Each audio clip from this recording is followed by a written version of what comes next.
Hello friends, विशाल talent education में आप लोगों का बहुत बहुत स्वागत है।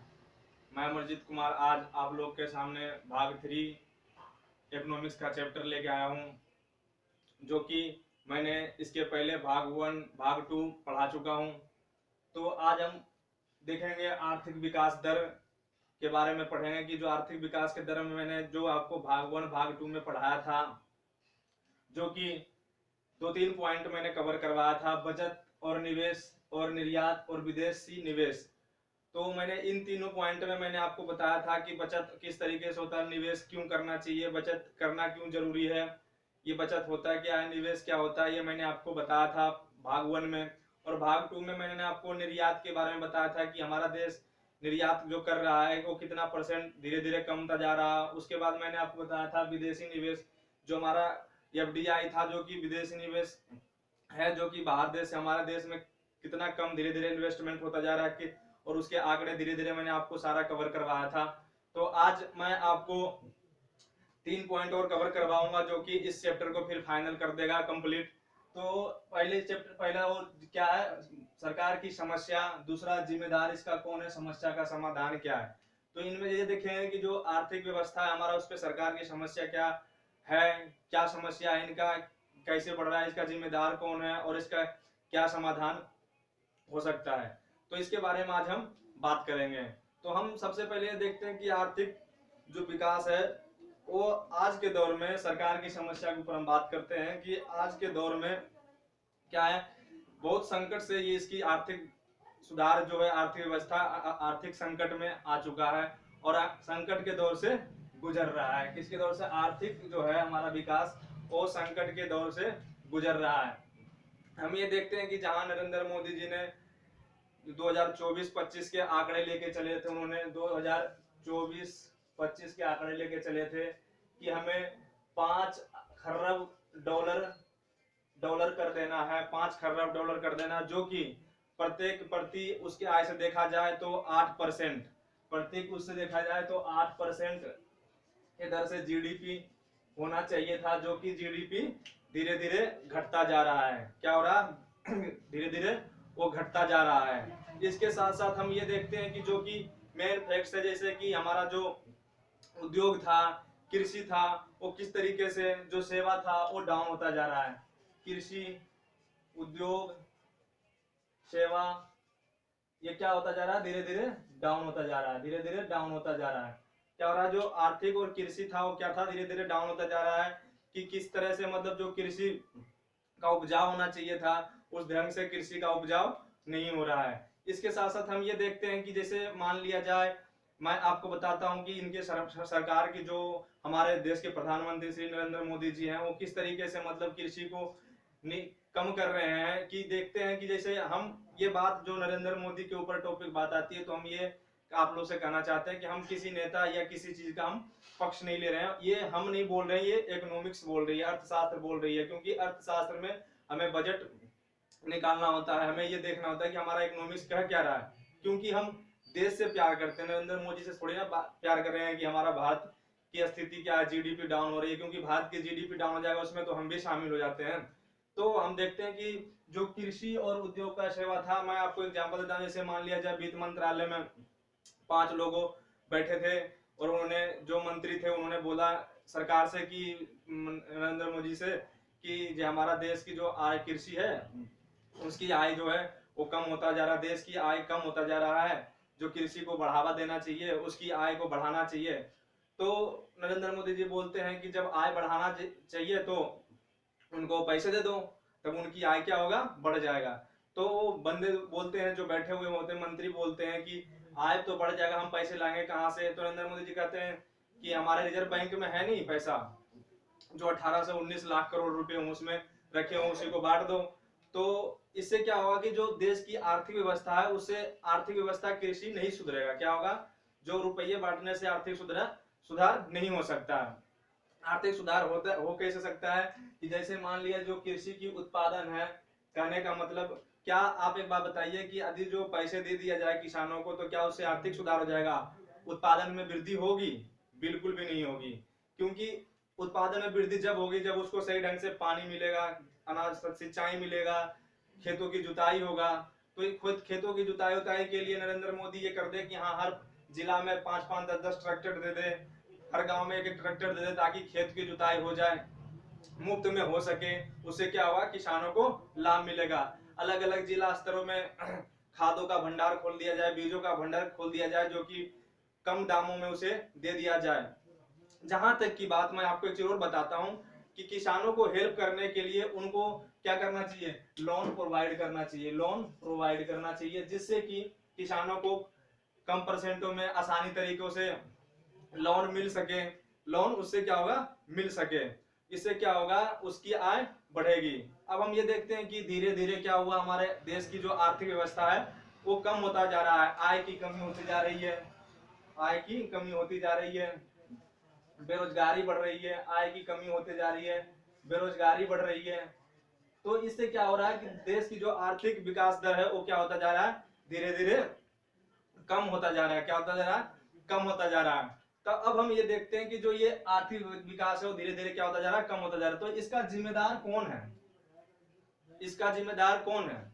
तो फ्रेंड, इसका जिम्मेदार दो ही लोग हैं, पहला बीजेपी, दूसरा कांग्रेस। तो बीजेपी और कांग्रेस जिम्मेदार क्यों है, मैं ये चीज आपको बताना चाहता हूँ कि बीजेपी और कांग्रेस जिम्मेदार इसलिए क्योंकि आज तक तो इन्हीं दोनों का सरकार चला है हमारे देश के अंदर, इन दोनों का ही सरकार चला है। कुछ दिन तक कांग्रेस ने निभाया, जो बचा खुचा था वो बीजेपी निभा रहा है। तो इस तरीके से इन दोनों ने सरकार चलाया, और इन दोनों के सरकार के बीच में क्या हुआ, ये आर्थिक स्थिति बिगड़ता जा रहा है। तो अभी हम देखते हैं कि जो डॉक्टर मनमोहन सिंह थे, जो इसके पहले हमारे देश के प्रधानमंत्री थे, उन्होंने क्या करा कि जो बैंकों का सुधार करना चाहिए था, उन्होंने बैंकों का सुधार नहीं किया। इसकी वजह से क्या हुआ, हमारा देश की जो जो नॉर्मल बैंक थे, छोटे मोटे बैंक थे, उसमें क्या हुआ, पैसे डूब जाते थे, क्या होता था, बैंक लेके भाग जाते थे। तो इससे क्या होता था, देश की आर्थिक और बिगड़ जाती थी। क्या होती थी, इससे देश की आर्थिक और बिगड़ जाती थी। अब वहीं पे हम देखते हैं कि सन 2014 में नरेंद्र मोदी जी ने, सन 2014 में नरेंद्र मोदी जी हमारे देश के प्रधानमंत्री बने, इन्होंने फिर सही ढंग से काम किया, सही ढंग से काम किया। कब तक, 2015 तक इन्होंने सही ढंग से काम किया, 2015 तक इन्होंने काम किया। उसके बाद जो इनकी जो ब्लू लाइन थी वो बहुत अच्छे चल रही थी। उसके बाद इन्होंने क्या किया, 2015 के बाद इन्होंने इसकी ब्लू लाइन हटा दी गई, जिससे कि क्या हुआ, आर्थिक दर धीरे धीरे कम होता गया। जैसे कि हम देखते हैं कि जो आर्थिक दर था वो किस तरह था और किस तरीके से कम हो गया। तो पहले 8.2% जीडीपी थी, कितना था, 8.2% था। उसके बाद धीरे धीरे घटकर कितना हो गया, 7.2 हो गया। और अभी के वर्तमानों के समय में देखा जाए तो 66.8 हो गया। ऐसे ही धीरे धीरे क्या हो रहा है, जो भारत की जीडीपी है वो धीरे धीरे क्या हो रहा है, घटता जा रहा है। इस तरीके से क्या हुआ, भारत की स्थिति खराब होते जा रहे हैं। तो जिम्मेदार तो साफ साफ दिख रहा है कि नरेंद्र मोदी जी का कहने का मतलब भारत सरकार का ही जिम्मेदार है, बीजेपी ही है। तो इस तरीके से बीजेपी और कांग्रेस इसकी आर्थिक व्यवस्था पे प्रभाव पड़ने लगा। और इसके साथ साथ हम ये देखते हैं जो कि हमारा भारत की आर्थिक व्यवस्था है, उसमें क्या हुआ, कच्चे तेलों का, जैसे कि मैंने देखा था कच्चे तेलों का पहले क्या होता था। पर हम एक बात करना चाहते हैं, जो हम आपको बताना चाहते हैं, 2008 में एक वैश्विक मंदी आई थी। क्या आई थी, वैश्विक मंदी आई थी, जिससे कि देश को ज्यादा फर्क तो नहीं पड़ा था, क्योंकि इस मंदी से ज्यादा देश को तो फर्क नहीं पड़ा था। और सन 2000 से 2011 के बीच, 2008 से 2011 के बीच में कच्चे तेल की जो रेट थी वो क्या हुआ, हाई हो गया था। क्या हो गया था, कच्चे तेल की 2008 से 11 के बीच में क्या हुआ था, कच्चे तेल की जो हमारे कच्चे माल की जो थी क्या रेट हाई हो गया था। इससे क्या हुआ, धीरे धीरे नरेंद्र मोदी जी ने फिर क्या करा, 2014 में जाके इन्होंने थोड़ा सा उसमें सुधार किया, और इसके वजह से क्या हुआ, हमारा ये सारी आर्थिक व्यवस्था पे प्रभाव पड़ने लगा। अब इसका प्रभाव पड़ने का कारण क्या था, देखो हम आपको बताते हैं कि जो ये आर्थिक व्यवस्था है, जैसे आपने सुना होगा रघुराम राजन, एक गवर्नर थे, अर्थशास्त्री थे ये रघुराम राजन। ये क्या थे, रघुराम राजन गवर्नर थे। उर्जित पटेल थे, इस तरीके से कई गवर्नर थे। उर्जित पटेल, इस तरीके से कई गवर्नर थे जो कि हमारे जो वित्त मंत्रालय में वो बैठते थे, जो निष्कर्ष करते थे इकोनॉमिक, ये बहुत बड़े अर्थशास्त्री थे, ये बहुत बड़े अर्थशास्त्री थे। तो इन्होंने क्या किया, मोदी के कार्यकाल में क्या किया इन्होंने, एक पनगड़िया भी था, पनगड़िया, ऐसे ऐसे बहुत अर्थशास्त्री थे। इसके समय में क्या हुआ, नरेंद्र मोदी जी के कार्यकाल में, नरेंद्र मोदी जी के कार्यकाल में इन्होंने इस्तीफा दे दिया। तो इस्तीफा क्यों दिया, इस्तीफा इन्होंने ये बताया कि हम सिर्फ अपने अपने पर्सनल काम के बारे में इन्होंने बताया और इन्होंने इस्तीफा दे दिया।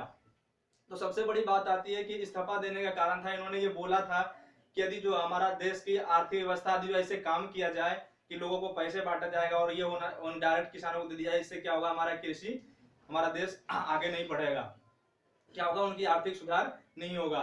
तो इन्होंने अपने इस्तीफा दिया और इन्होंने बोला था कि आने वाले टाइम में धीरे धीरे और भी इनकी जीडीपी क्या होगी, कम होगी।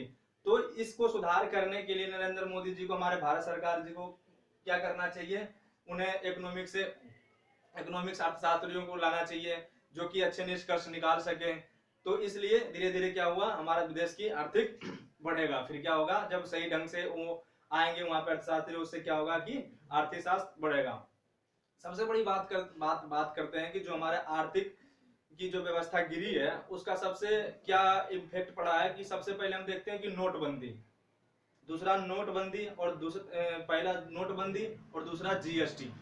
कितना, कौन सा, नोटबंदी और जीएसटी, ये दोनों आर्थिक व्यवस्था का क्या था, रामबाण था, जो कि सुधार सकता था। पर ये किस टाइम लागू करना चाहिए था, क्या निष्कर्ष निकालना चाहिए था, बिना सोचे समझे पहले इन्होंने ये कदम उठा लिया। जैसे मान लिया जाए आप ही हो, आपके साथ किसी का झगड़ा हो जाए या कोई मुठभेड़ हो जाए, आप उसको डायरेक्ट मार दे बिना निष्कर्ष निकाले, उससे क्या होगा, आपकी क्षति होगी, आप फूट फाट गया तो कहीं इलाज कराओगे, उसमें पैसे लगाओगे, उससे क्या होगी, आर्थिक व्यवस्था, आर्थिक स्थिति आपकी क्या होगी, वो खराब होगी।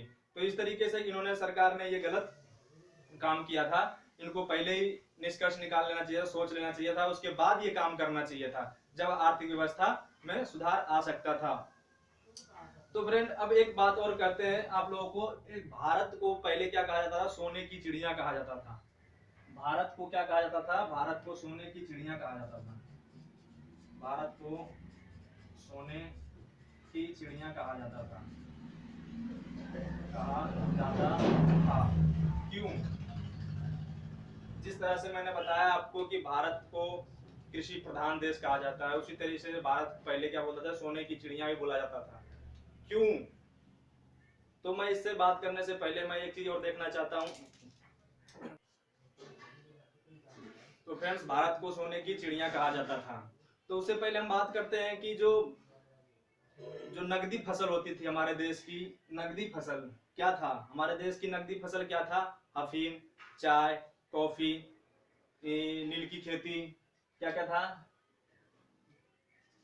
चाय, कॉफी, नील की खेती। तो ये सारे जो थे हमारे क्या थे, नकदी फसल थे, क्या थे, नकदी फसल थे। तो ये नकदी फसल पहले हमारे देश में उपजाया जाता था, इससे क्या होता था, हमारे किसानों को प्रॉफिट नहीं होता था, इससे किसानों को प्रॉफिट नहीं होता था, क्योंकि मान लिया जाए चाय है, कपास है, गन्ने की खेती था, अफीम था, ये क्या उपजाने से देश को, ये अफीम क्या करते लोग हमारे देश किसान भाई पीते इसको, या चाय पियेंगे तो रोज कितना पियेंगे, कॉफी पियेंगे तो रोज कितना पियेंगे, तो ज्यादा 2 दिन 4 दिन ये इतने यूज कर सकते हैं गन्ने के रस के। तो ये जो थे हमारे देश के नकदी फसल थे, जो कि अंग्रेजों के द्वारा, अंग्रेज जबरदस्ती क्या करते थे, उपजाते थे, क्या करते थे, उपजाते थे। तो इससे क्या उत्पादन इसकी करवाते थे, उत्पादन कराने के साथ साथ इन्होंने क्या किया कि ये जो नकदी फसल उपजाए जाते थे, अंग्रेजों द्वारा ही इसकी रेट तय की जाती थी कि हमें जबरदस्ती उपजाना है, और अपने रेट से इसको खरीदते थे। उसका कारण क्या था, जो अपने रेट से ये खरीदते थे उसका कारण क्या था, उसका रेट खरीदने का कारण ये था कि यदि जो ये जो माल अपने लिए उपजाते थे, क्या करते थे, अपने लिए ये कच्चे माल की उपज करवाते थे। ये कच्चे माल की उपज इसलिए करवाते थे कि इंग्लैंड में ले जाके इनको क्या करे, इसको सही ढंग से फिर फिनिशिंग करके वो फिर तुरंत दोबारा भारत की मार्केट में, भारत की बाजार में लाके ही इसे बेचा जाता था। क्यों बेचा जाता था, अब अंग्रेज को हम इसी रेट पे क्यों खरीदते थे, क्योंकि किसानों को पता था कि हम इसे यूज तो कर नहीं सकते, क्योंकि ये खुद उपजाते थे और खुद अपने रेट पे खरीदते थे, क्योंकि किसान तो इसे रख नहीं सकते थे ना, क्योंकि अफीम था, ये ये चाय की खेती थी, नील की खेती थी। नील की खेती आपने देखा होगा कि चंपारण में जो हुआ था नील की खेती में, तीन कटिया पद्धति, तीन कटिया पद्धति में 20/3 का भाग क्या करता था, जबरदस्ती अंग्रेज उससे नील की खेती करवाई जाती थी। क्या करवाई जाती थी? नील की खेती करवाई जाती थी। इसके साथ साथ क्या होता था, ये नील की खेती का उपज ये अपने यहाँ इंग्लैंड लेके जाते थे, जो कि कच्चे माल की वो पूर्ति करते थे। तो भारत देश ही कच्चे माल की उत्पादन करता था और इंग्लैंड में अंग्रेज ले जाके उसे क्या करते थे, फिनिशिंग करके उसको फिनिशिंग गुड्स बना के उसके बाद क्या करते थे, वो भारत दोबारा वापसी लाके इन्हें भारत के बाजार में बेच देते थे। अब हम ये देखते हैं कि निम्न स्तरीय आर्थिक विकास, निम्न स्तरीय आर्थिक विकास, निम्न स्तरीय आर्थिक विकास क्या है? निम्न स्तरीय आर्थिक विकास क्या है? तो हम ये देखते हैं कि जो भारत है, भारत अर्थव्यवस्था उपनिवेशिक अर्थव्यवस्था है। क्या है? भारत अर्थव्यवस्था क्या है? उपनिवेशिक अर्थव्यवस्था है। तो हम ये देखते हैं कि उपनिवेशिक अर्थव्यवस्था हम उसे कहते हैं जो कि दूसरे देश के द्वारा, यानी दूसरे देश किसी देश में उपज करवाए, दूसरे देश में, जिस तरह से अंग्रेज हमारे इंडिया में क्या करवाते थे, जबरदस्ती नील की खेती करवाते थे, अफीम की खेती करवाते थे, चाय की खेती करवाते थे। तो जबरदस्ती किसी देश में उत्पादन करवाना, उपजाऊ करवाना, वो क्या करवाता है? उपनिवेशिक अर्थव्यवस्था कहलाता है, जो कि दूसरे देश में उपजाऊ कराई जाती है, उसे क्या बोलते थे हम? उपनिवेशिक अर्थव्यवस्था बोलते थे। अब हम ये देखते हैं जो कि निम्न स्तरीय आर्थिक विकास था, तो अंग्रेजों का क्या फर्ज क्या बनता था कि यदि जो हम इस देश से हम कुछ कमा रहे हैं, हमारे भारत देश में आक्रमण कर रखा था और आक्रमण के साथ साथ कुछ हमारे देश से कमा रहे हैं, तो इनको ये देखना चाहिए था कि हमारे प्रति व्यक्ति जो व्यक्ति थे उसकी आय कितनी है, प्रति व्यक्ति आय क्या सही हो रहा है कि नहीं हो रहा है। तो ये चीज क्या करते थे? अंग्रेज नहीं करते थे, क्योंकि एक अंग्रेज जो थे वो ये सोचते थे कि हमें किसी तरह इसका उपजाऊ करवाना है, उत्पादन करवाना है, क्योंकि ये एक तरह से ये मान के चलो कि आपको मैं एक चीज बताना चाहता हूँ कि आप गए कहीं बाहर कमाने के लिए गए या पढ़ाई करने के लिए गए, आप वहाँ एक कमरा ले लीजिए, तो क्या होता है कि उसमें मान लीजिए कोई ट्यूब लगी हो कमरे में, या पंखा लगा हो, या बोर्ड लगा हो, मीटर लगी हुई हो, तो स्विच लगी हुई हो, तो ये जो खराब हो जाए तो आप क्या कहते हो? इधर हमें क्या मतलब है, ये तो मकान मालिक का जा रहा है। तो उस तरीके से अंग्रेज क्या करते थे कि देश में हमारे उपजाऊ तो करवाते थे, पर उन्हें कोई फिक्र नहीं था। तो अब एक बात उठता है, क्या इस बात को मैनेज करने के लिए, इस बात को बोलने के लिए कि प्रति व्यक्ति आय कितना है, ये कोई इंसान नहीं था? तो जी, उस टाइम एक इंसान ऐसा था जो कि इसके बारे में सोचा और उन्होंने प्रति व्यक्ति आय की गणना किया। तो जो कौन थे वो व्यक्ति? तो वो थे दादा भाई नौरोजी। कौन थे? दादा भाई नौरोजी थे, जिन्होंने प्रति व्यक्ति आय की गणना किया, जो कि 1867 ईस्वी में, कब? 1867 ईस्वी में आय प्रति व्यक्ति की आय 20 रुपए प्रति था, 20 रुपए प्रति सालाना था। क्या था? 20 रुपए प्रति सालाना था। और इन्होंने जो दादा भाई नौरोजी थे, कौन थे? ये 3 बार कांग्रेस की क्या किए थे? अध्यक्षता किए थे। ये पारसी व्यक्ति थे। क्या थे? ये पारसी व्यक्ति थे। और इनके द्वारा एक पुस्तक लिखी गई थी, उस पुस्तक का नाम था poverty and un-British rule in India. क्या लिखा गया था? Poverty and un-British rule in India. इनके द्वारा पुस्तक लिखा गया था। उस पुस्तक के अंदर एक चैप्टर था जो कि था धन निष्कर्ष। क्या था? एक धन निष्कर्ष का एक चैप्टर था, जो कि जिसे हम क्या बोलते हैं? उसे हम अनिष्टों का अनिष्ट बोला गया था। अनिष्टों का अनिष्ट किसे बोला जाता है? ये क्वेश्चन में पूछा जाता है आपसे एग्जामों में। अनिष्टों का अनिष्ट किसे बोला जाता है? अनिष्टों का अनिष्ट धन निष्कर्ष को बोला जाता है। इन्होंने 1867 ईस्वी में 20 रुपए इन्होंने प्रति व्यक्ति की आय की गणना की। इसके साथ साथ जो दूसरे व्यक्ति थे उन्होंने भी इसकी गणना की। जो गवर्नर थे लॉर्ड कर्जन का नाम आपने सुना होगा, जो कि 1901 ईस्वी में बंगाल विभाजन हुआ था। उस टाइम गवर्नर थे।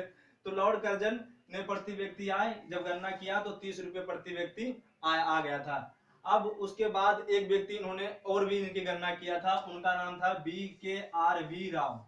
BKRV राव, जिन्होंने 62 रुपए प्रति व्यक्ति आय निकाला था सन 1931 से 32 के बीच में। सन 1931 से 32 में इन्होंने BK राव ने 62 रुपए प्रति आय इन्होंने निकाला था। अब हम बात करते हैं कि जो आजादी के समय में 1944-46 के समय में, 1945-46 के समय में इनका क्या था प्रति व्यक्ति आय, तो उस टाइम की प्रति व्यक्ति आय 240 रुपया हो गया था। कितना हो गया था? 240 रुपये हो गया था। इस तरीके से क्या हुआ, धीरे धीरे हमारे आर्थिक जो इन्होंने GDP थी वो धीरे धीरे बढ़ता गया और प्रति व्यक्ति आय बढ़ता गया और गिनती होने लगा, जिससे कि आर्थिक व्यवस्था पे कुछ प्रभाव पड़ने लगा। अब हम देखते हैं अर्ध सीमांत क्या था, एक दूसरा अर्ध सीमांतवादी अर्थव्यवस्था। अर्ध सीमांत अर्थव्यवस्था क्या है? अर्ध सीमांत जो हम कह सकते हैं कि जो 1947 के समय में जो दोनों मिलकर, क्या मतलब ये दोनों मिलकर जो सरकार और सीमांत, अर्ध सीमांत सरकार और सीमांत मिलकर, सरकार और सीमांत मिलकर, दोनों मिलकर ये इसको मैनेज करता था, क्या करता था? कंट्रोल करता था। उसे हम सीमांत वो कहते हैं, अर्थव्यवस्था कहते हैं। तो फ्रेंड्स, मैंने आपको बताया कि जो आर्थिक विकास दर था कि इसका क्या था, और हम देखते हैं कि इसका समस्या का समाधान क्या है। इसका समस्या का समाधान है कि प्रति व्यक्ति आय निकाला जाए, जो कि बड़े बड़े अर्थशास्त्री सरकार द्वारा इसे निष्कर्ष के निकाला जाए कि किसानों को कृषि कैसे बढ़ सकता है। तो अब हम ये देखते हैं कि जो मैंने आपको एक क्वेश्चन पूछा था कि भारत को सोने की चिड़िया क्यों कहा जाता है? भारत को सोने की चिड़िया क्यों कहा जाता है? तो भारत को सोने की चिड़िया इसलिए कहा जाता था क्योंकि वह उस टाइम समृद्ध देश था। हमारा भारत देश क्या था? समृद्ध देश था। क्या था? समृद्ध देश था। यहाँ के राजा एवं प्रजा दोनों में ही समृद्धता था। ये दोनों ही पहले मतभेद की भावना नहीं थी, एक दूसरे की हेल्प करते थे और यहाँ कोई प्रकार का दिक्कत नहीं होता था। किसी को रोग बीमारी होता तो हेल्प किया जाता था, तो सही ढंग से उपज किया जाता है। हस्तकला का प्रयोग करके भी कम कमा के भी लोग बहुत खुश थे, इसलिए भारत को सोने की चिड़िया कहा जाता है। तो आज का टॉपिक फ्रेंड्स यही क्लियर होता है आर्थिक विकास के दर में। तो आई होप कि आप बिल्कुल समझ में आप लोगों को सही ढंग से आ गया होगा। आपने देखा कि मतलब किस तरीके से ये जो भारतीय जो आर्थिक दर है किस तरीके से कम हो रहा है, इसका सुधार क्या हो सकता है, इसका समाधान क्या हो सकता है, आपको सही ढंग से पता चल गया होगा। और सबसे बड़ी बात कि आपके एग्जाम में इससे बहुत सारे क्वेश्चंस बनेंगे। तो फ्रेंड्स, हमारा वीडियो देखने के लिए आप लोगों को बहुत बहुत धन्यवाद। और मैं आप लोगों से एक बात और बताना चाहता हूँ कि जब तक हमारा वीडियो सब्सक्राइब नहीं किया तो सब्सक्राइब कीजिए और ज्यादा शेयर कीजिए और साथ बेल आइकन भी दबाइए, ताकि हमारा नोटिफिकेशन आप लोगों के पास पहुंचता रहे। तो फ्रेंड्स, आज टॉपिक खत्म होता है। हमारा वीडियो देखने के लिए बहुत बहुत धन्यवाद।